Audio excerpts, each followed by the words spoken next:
हाँ जी, आप शुरू कर सकते हैं। आज 7वां दिन है, जुलाई 17, 2022।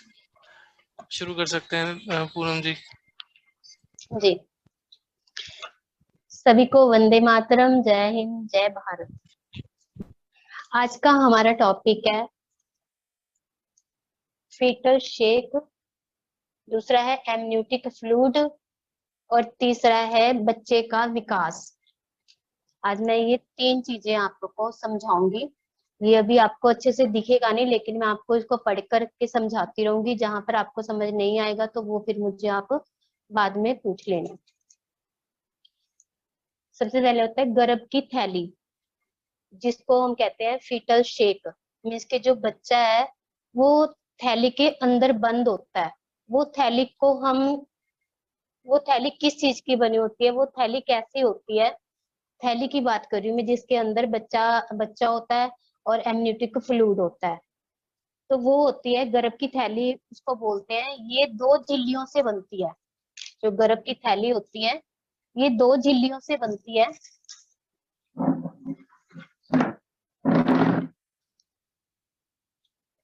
अजिंदर जी, ठीक लग रहा है खड़े होकर?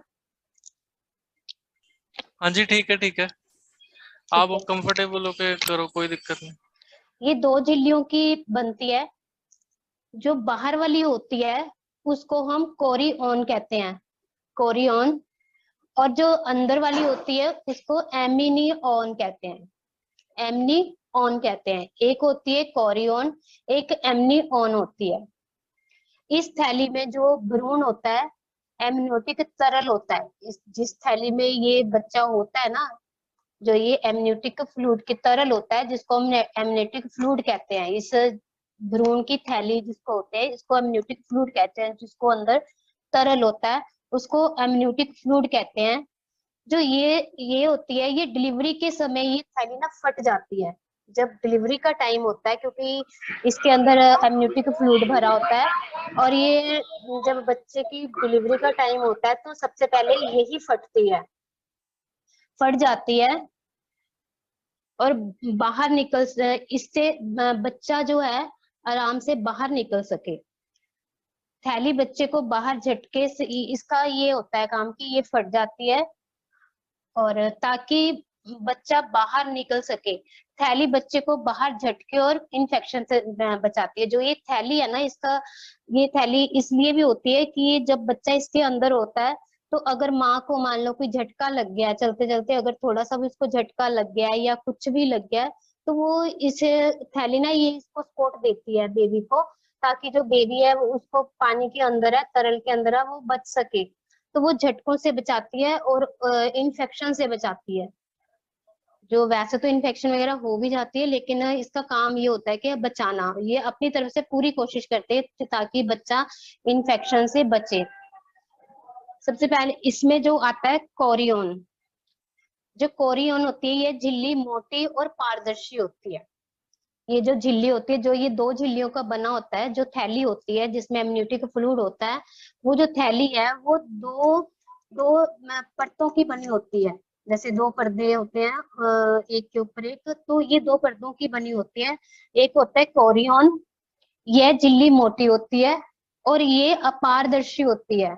मीन्स कि ये दिखाई नहीं देती है। यह है लेबर की तीसरी स्टेज तक। जो लेबर की तीसरी स्टेज होती है, मान लो जब बच्चा जन्म ले रहा है और बच्चे ने जन्म ले लिया है, तो जब ये ऑल जो होती है हमारी पेशेंटा होती है, तो उसकी डिलीवरी हम बच्चे के डिलीवरी के बाद करते हैं।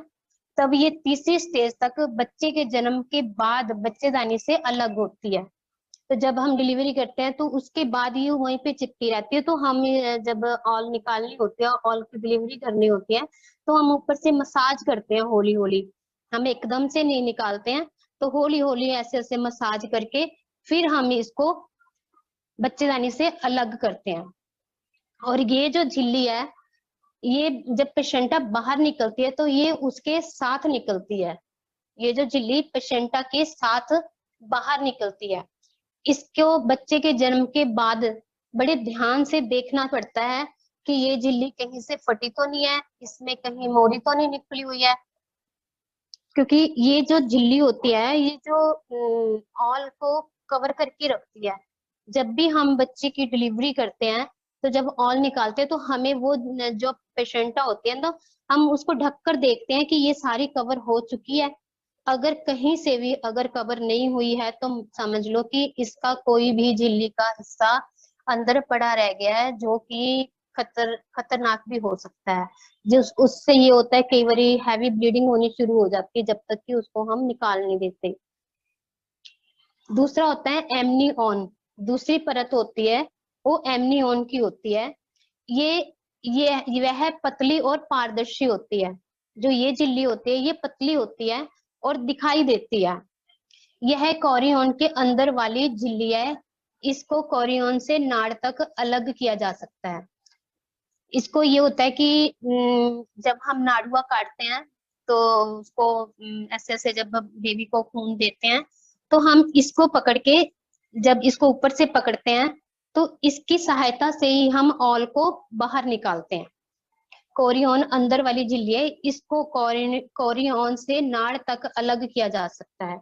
इसको हम जब इसको नाड़ू इसी को पकड़ के हम पेशेंटा को बड़े सॉफ्टली बाहर निकाल सकते हैं। इसी के जोर से ही ये बाहर निकलती है, अदरवाइज तो हम अगर इसको जोर से खींचेंगे तो ये टूट जाएगी। फिर उसके बाद आ जाता है एमनियोटिक फ्लूइड। ये तो हमने उसकी जो ये एमनियोटिक फ्लूइड जिसमें होता है, जिस थैली में होता है, मैंने ये ऊपर वाला उसके बारे में बताया कि एमनियोटिक फ्लूइड की जो थैली होती है उसमें ये कुछ वो इस चीज से बनी होती है। दूसरा आ जाता है उसके अंदर का पानी, जो बच्चे के लिए बहुत जरूरी होता है एमनियोटिक फ्लूइड। यह माँ और बच्चे द्वारा बनता है। जो ये एमनियोटिक फ्लूइड है ये माँ और बच्चे के द्वारा ही बनता है। ये एमिनियो द्वारा सिक्रीट करता है। मीन्स के ये जो एमिनियो ये है एमनियोन है, ये इसके द्वारा ही बनाने में मदद करता है, सिक्रीट करता है। इससे बच्चे का इसमें क्या क्या होता है, इसमें एमनिक फ्लूइड में होता है एक तो बच्चे का पेशाब होता है और जो यूरिन होता है उसकी मात्रा होती है इसकी मात्रा 1 लीटर तक होती है। और इसमें ठोस पदार्थ होते हैं और इसमें होता है बच्चे की जो स्किन होती है उसके टुकड़े होते हैं। और इसमें जो इसकी मात्रा होती है 1 लीटर तक। बेटा मेरा चश्मा देना, टीना चश्मा दे दो मेरा। और इसकी मात्रा जो होती है 1000 से लेकर के 500 मिली ml। अगर ये कम होता है तो इसको अल्ट्रासाउंड में इसको क्या बोलते हैं, इसकी मात्रा जो होती है ओलीहाइड्रो अमीनियाज बोलते हैं इसको, ओलिगो हाइड्राओमिनियोज बोलते हैं। अगर इसकी मात्रा 1 लीटर से कम हो तो इसको अल्ट्रासाउंड वाले ये बोलते हैं मेरा पेन दो बेटा, ओलिगो हाइड्रो अमीनोज। इसको मैं अंडरलाइन कर दूंगी ताकि आप लोगों को अच्छे से समझ आ सके। इसकी मात्रा अगर 1 लीटर से कम हो, तो अगर इसकी मात्रा 1 लीटर से ज्यादा हो तो इसको पॉलीहाइड्रोमियास बोलते हैं। कम हो तो इसको ओमिनोज कहते हैं। तो अगर पोली बोलते हैं, अगर कम हो तो ओलिगो बोलते हैं। ओलिगो और पोली ये सबसे जरूरी होता है कि ओलिगो और पोली ये 2 चीजें होती हैं। आगे इसकी जो नाम है आगे यही रहता है, सिर्फ इससे पता चलता है कि कम है कि ज्यादा है।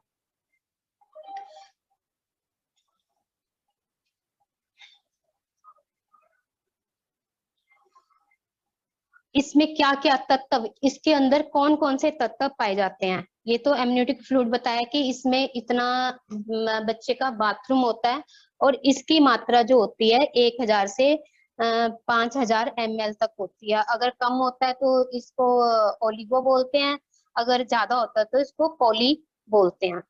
दूसरा आता है इसमें तत्व, कौन कौन से तत्व पाए जाते हैं। तो ये एक तो इसका कलर जो होता है ये पीले रंग का होता है। पीला, ये पूरा पीला नहीं होता, ये हल्का पीला होता है, हल्के पीले रंग का होता है। और इसके अंदर जो होता है 99% जो होता है वो पानी होता है। 99% पानी होता है और सिर्फ 1% जो होता है वो ठोस तत्व होते हैं। 1% ठोस तत्व होते हैं और 99% पानी होता है। और इसमें भोजन के तत्व और फालतू पदार्थ पाए जाते हैं। इसमें जो ठोस पदार्थ होते हैं वो जैसे माँ खाती हुई है, कुछ भी खाते हैं तो उसके तत्व पानी में आ जाते हैं। और फालतू पदार्थ और बच्चे की स्किन के जो छिलके, जब जैसे जैसे बच्चा बड़ा होता जाता है तो उसकी स्किन जैसे जैसे बनती है, जो खराब स्किन होती है वो बीच में ही उतरती जाती है और नई स्किन आती जाती है। तो उसके जो बच्चे के स्किन के छिलके होते हैं ना, वो इस चीज में फ्लूइड में आते रहते हैं।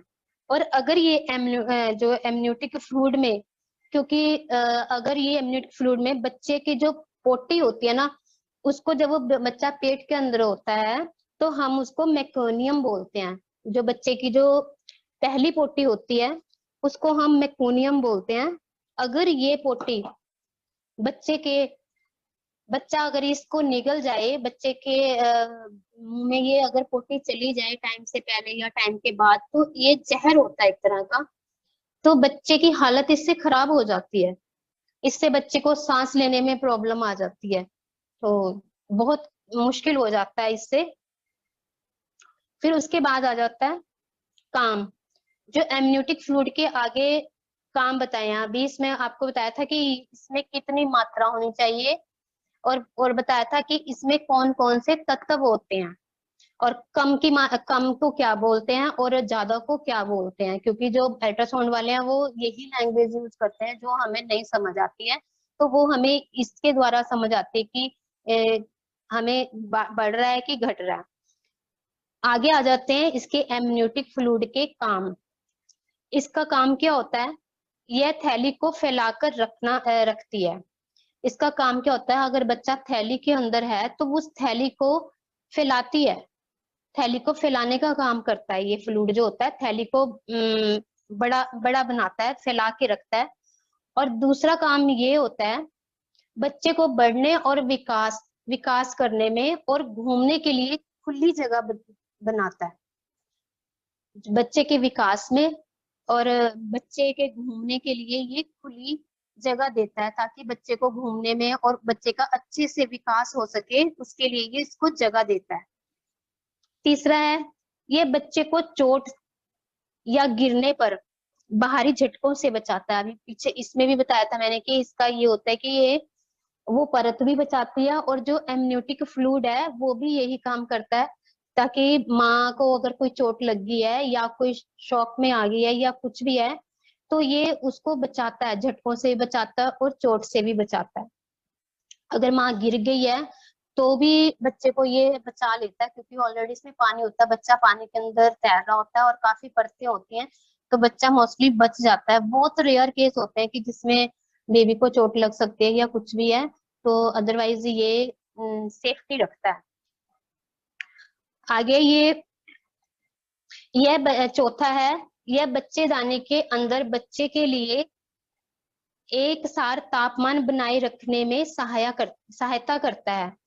बच्चेदानी का जो तापमान होता है उसको एक सार बनाने में ये मदद करता है, ताकि अंदर बच्चेदानी का जो टेम्परेचर है वो एक सार रहे, बढ़े घटे ना। आगे है पांचवा, डिलीवरी के समय दर्द शुरू हो जाता है। जब डिलीवरी के समय दर्द शुरू होता है तो यह बच्चेदानी का जो दबाव आता है उसको बराबर रखता है।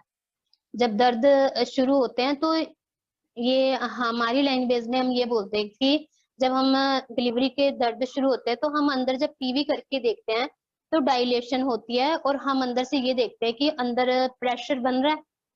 जब प्रेशर बन रहा होता है तो यही जो एमनियोटिक फ्लूइड है, इसी के कारण ही दर्द जब शुरू होते हैं तो ये दबाव बनाता है, दबाव को बराबर रखता है, ताकि उसका दबाव बनेगा और उससे ही यूट्रस अपनी खुलनी शुरू हो जाएगी। क्योंकि यूट्रस ऐसे होती है, जब इसका दबाव बनता है तो दबाव से ही ये भरनी शुरू हो जाती है, भर भर के होली होली मटांडी, जिसको हम पंजाबी में मटांडी बोलते हैं, और हिंदी का मुझे नहीं पता है कि इसको क्या बोलते हैं, लेकिन पंजाबी में इसको मटांडी बोलते हैं कि मटांडी भर रही है और जिससे कि प्रेशर बन रहा है और यूट्रस का मुंह खुलना शुरू हो गया। जैसे जैसे इसमें प्रेशर बनता जाएगा वैसे वैसे ही यूट्रस का मुंह खुलता जाएगा। और ये कई बारी जब यूट्रस हाफ हो जाती है, हाफ यूट्रस खुल जाती है किसी का, तो जो सेकंड ग्रेवा होती है, सेकंड बच्चे वाली माँ होती है जिसके दूसरा बच्चा होता है या तीसरा बच्चा होता है, तो हाफ जब खुलती है तो तभी ये फट जाती है। और फर्स्ट जो ग्रेविडा होती है, पहले बच्चे की माँ होती है, तो ये जब यूट्रस पूरी खुल जाती है, खुलने के बाद फिर टूटती है, या फिर कई बारी काफी आगे आ जाती है, प्रेजेंटिंग पार्ट दिखने लग जाता है, ये तब फटती है। क्योंकि ये पर्दा भी ना कई बहुत तरह का होता है, किसी किसी का मोटा होता है और किसी किसी का पतला होता है, ये एक जैसा नहीं होता है, किसी का पतला होता है और बहुत जल्दी फट जाता है, और किसी का मोटा होता है कि डिलीवरी होते वक्त बच्चे का सिर बिल्कुल आगे आता है तब फटता है। तो ये बच्चेदानी का दबाव बराबर रखती है और मुंह खुलने के लिए सहायता करती है। फिर आ जाती है स्टेज। जब ये सब प्रोसीजर हो जाता है उसके बाद जो बच्चा है, फिर हम देखते हैं कि बच्चा कौन से महीने में कैसा बन रहा है और कैसा दिखता है। तो ये आ जाती है बच्चे की स्टेज। जैसे कि फर्स्ट मंथ होता है जब शुरू, तो उसको बोलते हैं हम 4 हफ्ते। तो उसको बोलते हैं हम 4 हफ्ते। 4 हफ्ते के बाद जो ओवम होता है, 4 हफ्ते के बाद जब 4 हफ्ते हो जाते हैं, 1 महीना हो जाता है, उसके बाद जो ओवम होता है, ओवम में एक जैसे कबूतर का अंडा होता है ना, उस शेप में आ जाता है। और उसकी जो शक्ल है ना, वो जैसे बीन होती है, बीन सपेरों वाली बीन समझ लो, वो उस टाइप का ये शेप में दिखता होता है, उस टाइप का ये हो जाता है। फिर आ जाता है सेकंड मंथ, 8 हफ्ते के बाद, मीन्स के 2 हफ्ते पूरे हो गए और तीसरा उसका शुरू हो गया है, उसको हम बोलते हैं सेकंड मंथ, 2 हफ्ते के बाद। उसके बाद जो उसकी शेप होती है, ओवम की शेप होती है, वो मुर्गी के अंडे जितनी हो जाती है, मुर्गी के अंडे की जैसी हो जाती है। और इसका जो वजन होता है 240 ग्राम तक हो जाता है। और हो जाता है इसमें 5 से लेकर के 10 ml तक, इसका जो एमनियोटिक फ्लूइड होता है वो 5 से लेके 10 ml तक इसमें भर जाता है। क्योंकि ये जो ये होती है 4 हफ्ते वाली होती है, तब एमनियोटिक फ्लूइड इतना नहीं बनता है। जो पूरा एमनियोटिक फ्लूइड पूरा बनने शुरू हो जाता है वो 8 हफ्ते के 8 हफ्ता जब शुरू हो जाता है तब बनना शुरू होता है, थोड़ा थोड़ा बनना शुरू हो जाता है। और उसके 8 हफ्ते के एंड तक, तीसरा लगने तक, ये 5 से लेके 10 ml तक पूरा हो जाता है, बनने लग जाता है, मीन्स की इतनी क्वांटिटी इसकी बन जाती है। उसके बाद आता है 12 वीक। 12 वीक 12 वीक मीन्स के 3 हफ्ते के बाद, उसके अंत में, मीन्स के इसको हम जब अपनी पहली वाली स्टेज खत्म हो जाती है तो हम उसकी जो अगली स्टेज शुरू होती है तो हम उसी को गिनते होते हैं, उसके बीच वाली को स्टेज को नहीं गिनते होते। जैसे इस 8 हफ्ते के बाद फिर 12 वीक शुरू हो गया, इसके अंत तक जब ये तीसरा हफ्ता बिल्कुल खत्म होने को है, तो उसका ओवम का जो भार होता है वो 3 औंस तक हो जाता है। जब 12 वीक के अंत तक जो बच्चे का वजन है वो 3 औंस तक हो जाता है और पेशेंटा जो पूरी तरह से बन जाती है। 3 महीने में जो पेशेंटा है वो पूरी तरह से बन जाती है। इसके साइज इतना कि लगा लो, मैं आपको अंदाजा बना रही हूँ, जब पेशेंट बच्चा अगर इतना बड़ा होगा, क्योंकि बच्चे की शेप वगैरह सारा कुछ बन जाती है और उसके ऑर्गन्स भी थोड़े थोड़े दिखते होते हैं, लेकिन पूरी तरह से डेवलप नहीं होते, सिर्फ हमें दिखते होते हैं कि ये पैर है, ये हाथ है, ये इसका सिर है, ये थोड़ी थोड़ी बनावट हो जाती है। और उसकी ऑल इतनी बड़ी, इतना साइज हो जाता है ऑल का। पेन दे मुझे।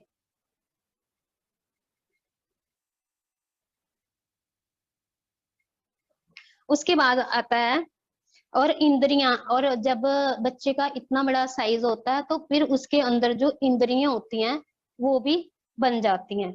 और ये स्पष्ट दिखाई तो नहीं देता है, उसके लंग्स भी बन जाते हैं, लेकिन अभी ये बच्चे के सारा कुछ अभी मैंने आपको बताया कि अभी उसका पूरा स्पष्ट दिखाई नहीं देते हैं। सिर्फ हमें ये होता है कि थोड़ा थोड़ा दिखाई देता है कि ये उसके पैर हैं, ये हाथ है, लेकिन इंटरनल लंग्स वगैरह उसकी डेवलपिंग होनी शुरू हो जाती है। उसके बाद आ जाता है कि 20 हफ्ते। 20 हफ्ते का मतलब होता है कि 5 मंथ। 5 मंथ के अंत तक फीटस की जो लंबाई है 8 इंच तक की हो जाती है। मान लो ये 3 इंच हो गया, हमारी जो उंगली के पोर होते हैं ये तकरीबन 1-1 इंच के होते हैं। ये 3 इंच, 4 इंच, 5 इंच, ये 8 मीन्स के हमारा जो 5 महीने का बेबी होता है, ये जितना बड़ा मेरा हाथ है ये इतना लंबा होता है। 5 महीने का बेबी पूरा इतना लंबा होता है। उसके पूरे अंग डेवलप हो चुके होते हैं। सिर सिर भी दिखता होता है उसके, और नाक पूरी दिखती है। आंखें मीन्स के दिखती हैं, लेकिन उसके अंदर दिखती हैं, पूरी डेवलप नहीं हुई होती कि वो खोल ले, ऐसा कुछ नहीं दिखता। सिर्फ आईज दिखती हैं, भी उसके अंदर आईज हैं। और इसका 8 इंच तक इसका साइज होता है। और इसका ये सिर, आंखें, बाल और आना शुरू होते हैं। जो इसका सिर है, सिर के ऊपर जो बाल होते हैं ना, वो थोड़े थोड़े आने शुरू हो जाते हैं। और जो आंखों के बाल होते हैं, ये पलकें होती हैं, ये भी थोड़ी थोड़ी आनी, थोड़ी थोड़ी बननी शुरू हो जाती हैं। ये जब 20 हफ्ते पूरे हो जाते हैं, तब 5वां महीना पूरा हो जाता है, तब ये शुरू होते हैं भी। खोपड़ी पे बाल आने शुरू हो जाएंगे और आंखों पे पलकें आनी थोड़ी थोड़ी शुरू हो जाएंगी 5 हफ्तों के बाद। 5 में पूरा, जब 5 लगा तब नहीं होंगे, जब 5 पूरा हो जाएगा, 6 माह लग जाएगा, तब ये दिखने शुरू होंगे थोड़े थोड़े। और इनके थोड़े थोड़े से नाखून, ज्यादा नहीं है, बाल भी आते हैं और पलकें बनते हैं, और थोड़े थोड़े नाखून जैसे कच्चे कच्चे नाखून होते हैं ना, थोड़े थोड़े, वो दिखने शुरू हो जाते हैं 6 मंथ में। उसके बाद आ जाता है 20 के बाद आ जाता है 24 वीक। 24 वीक के अंत में, 24 वीक के अंत में इस बच्चे की लंबाई 12 इंच तक हो जाती है। 12 इंच मीन्स के जो बच्चा है हमारे हाथ से 2-3 इंच, हाँ, मीन्स के इतना लंबा हो जाता है। यहाँ तक लगा लो, मीन्स के इतना लंबा साइज बच्चे का हो जाता है। और ये 1 पाउंड का हो जाता है। 1 पाउंड इसमें सिर और बाल आना शुरू हो जाते हैं और थोड़े थोड़े नाखून भी दिखते हैं। इसमें आईब्रो जो है पूरी बन जाती है।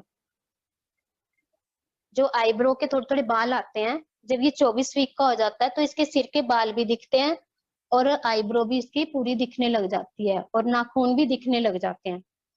फिर आ जाता है 7वां मंथ। 24 वीक वीक के बाद फिर आ जाता है 7वां मंथ। इसके अंत में बच्चे बच्चे का जो होता है ये 8 ग्राम तक का हो जाता है। 8वें महीने, 7वें के अंत में जब 8वां लग जाता है तो बेबी का जो वेट है वो 8 ग्राम तक हो जाता है।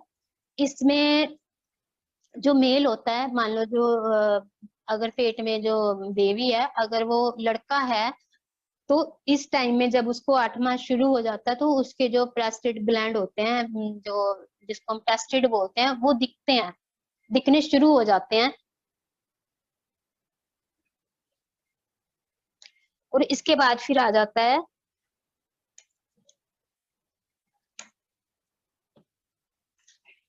8वां मंथ। जब 8वां मंथ पूरा हो जाता है, 9वां लगने वाला होता है, तो उसमें ये 16 इंच का हो जाता है और इसका जो वेट 1 किलो तक का हो जाता है।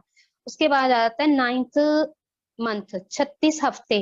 जब 36 हफ्ते का बेबी हो जाता है, 9वां लग जाता है, तो इसका जो वेट हो जाता है वो 2 किलो तक का हो जाता है। और जो इसका ये 12 इंच तक, 18 इंच तक पूरा, मीन्स के ये लगा लो, इतना इतना बड़ा बेबी इसका पूरा डेवलप हो जाता है।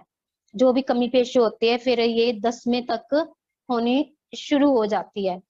और स्किन भी हल्की हल्की, 9th मंथ में जो स्किन है वो भी हल्की हल्की सी रेडिश सी दिखाई देने लगती। कई बच्चे होते हैं ना 9 माह लगते ही हो जाते हैं, तो उसमें कोई प्रॉब्लम नहीं होती, सिर्फ बाहर में हो जाता है कि उसका वेट थोड़ा कम होता है। जैसे इसमें 2 किलो का हो जाता है 9th मंथ में, तो वो उसमें कोई प्रॉब्लम नहीं आती।